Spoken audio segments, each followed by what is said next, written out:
What is going on? Welcome back to the channel. So today we're going to talk to you about SoFi. I want to go over some of the data points, what moved it, and go over everything else you need to know. But first, make sure to hit that thumbs up. And with that, let's get right to it. So SoFi did close 1.45% in the red, 1919 the high, 1851 the low. So things are starting to get very interesting. No different than what I mentioned yesterday. Pretty much the best thing to do right now is, if you have a lot of time on your hands, just day trade SoFi. You can make some pretty good money just swing trading this, because even, for instance, today the range was about 3.5%. So again, there's a lot of opportunity to kind of make some money that way. Or if you, again, are a long-term investor, then dollar cost average or whatever else. But today was a big day for the market because we did get GDP and PCE, and unfortunately didn't really come in line with expectations. So PCE did come in both month over month and year over year a little bit hotter, and that's not what we want. We want inflationary data to be lower to justify a rate cut. And then when it comes to GDP, that did come in at 3.7, a lot better than the forecast of 3.6. So that at least was positive, but the growth was 1.4. That was a crazy shocker, and so there could be a lot of attributing factors to that. Just obviously tariffs affecting maybe just resupply of like inventory and so forth. But yeah, definitely a combination of PCE and also the subpar growth rate did cause a lot of concern. Plus today we did also get this. So Supreme Court strikes down Trump's global tariffs. So for those of you that kind of were watching the intraday, this in among itself caused a nice push higher in much of the market. But then that was rather short-lived. I think it lasted like 20-30 minutes. And then you did have Trump starting to come out saying that he has other tools to pretty much get the tariffs through, or at least an alternative. And this was announced, a 10% global tariff. So yeah, that's interesting, of course. Amazing stuff as per usual. So unfortunately, the market didn't really like how all that was. And even aside from that, a lot of the fintech lenders, they were getting hit a little bit more than the average growth and speculative stock. So I think there's a lot of fears kind of behind the scenes. SoFi didn't put out any news. Anthony didn't really tweet or do anything of any substance. Nothing really speculative either being posted online. There was a couple Form 4's. SoFi has always done this, mind you. So they always put out 144s and then following up with Form 4's. Typically, in my experience, you don't need to do both. You just either need to do one or the other.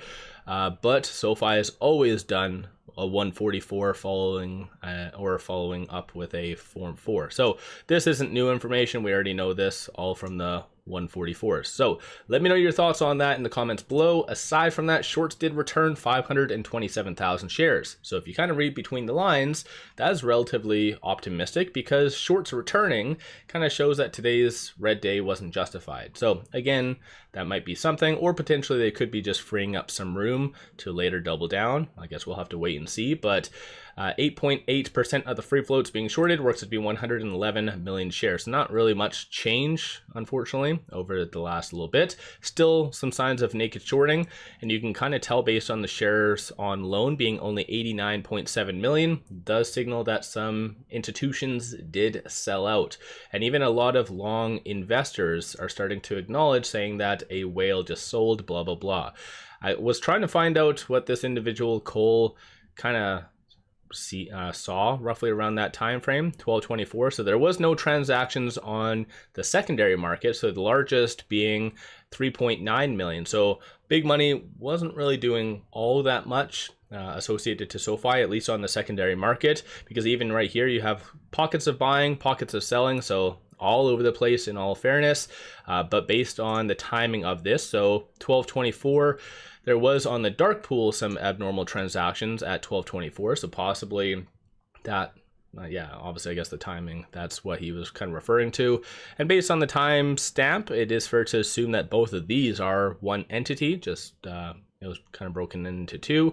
So 22.1 million, 8.8 million. The only thing is, when it comes down to the dark pool, it is rather difficult to distinguish what is buys and what is sells. So For face value, I don't really agree saying that it was a sell. It's a lot more complex to kind of look at what happened throughout the trading day. So yeah, all in all, only one real big transaction today on the dark pool. Looking at the options, 24 million in calls, 22 in puts. 46% of all the options being done today were bearish in nature, and with today being Friday, this is the open interest. So with us closing at 19.02, that means the 19 and below strike prices are considered in the money. So you have 4,000 at the 19. So nothing significant. So don't anticipate any gamma squeeze or anything along those lines. It would have been very advantageous if SoFi could have closed above that 20.50 or 21, but obviously can't win them all, unfortunately.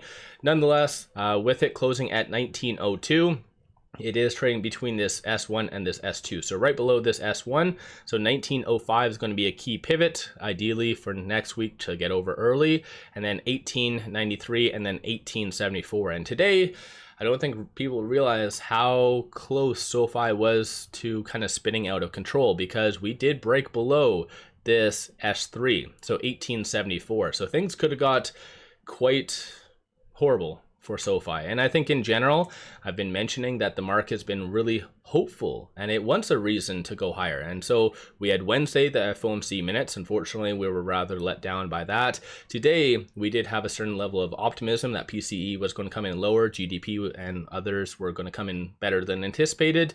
Unfortunately, none of that really came to fruition as well. So we're kind of just left wondering what the next catalyst is. And now you have pretty much Trump over there just throwing out kind of like Oprah giving everyone a tariff. So at the end of the day, market is going to be really looking and wanting a catalyst.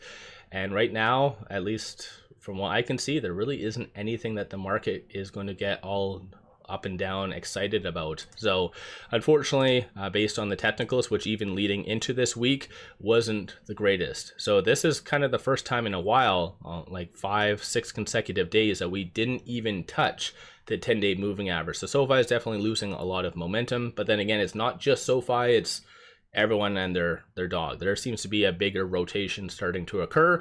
So you did have Dow up 0.47, NASDAQ up 0.9, S&P up 0.69. So broader market actually did move higher, just a lot of growth, speculative stocks, AI stocks, they're kind of getting rotated out. And so yeah, it's rather unfortunate. Looking at the market position though, you don't see that much willing buyers either.